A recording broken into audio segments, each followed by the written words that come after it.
持续咳嗽超过7个星期以上的慢性咳嗽，鼻涕倒流是最主要的原因。鼻涕倒流与耳鸣是耳鼻喉科疾病最难治疗的2大症状。患者经常会觉得喉咙痒痒的，常发出清喉咙症状的声音，特别是晚上睡觉的时候，会因为喉咙痒而咳嗽。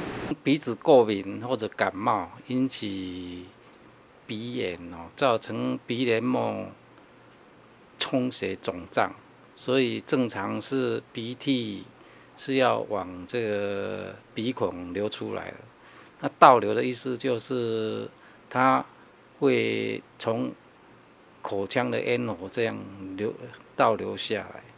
那倒流下来，第一个它可能会鼻塞，鼻塞就会引起很多症状，包括头晕、眼睛会涩涩，还有因为会缺氧，所以晚上睡觉也不好睡觉，甚至颈部会紧紧的。那倒流可能在喉头会痒痒，可能也会引起咳嗽。那严重的话会头痛，因为缺氧嘛，你鼻涕倒流表示你鼻孔呼吸不顺畅，那吸进去的氧气会不足的话，有些严重睡得不是非常熟这样。那一般大部分就是在急性期的话，吃药可以改善。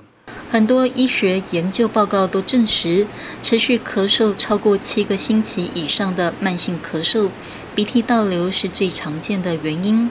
其次依序为气喘和胃食道逆流，而熬夜、睡眠不足、情绪紧张、压力大等，都会让症状更加严重。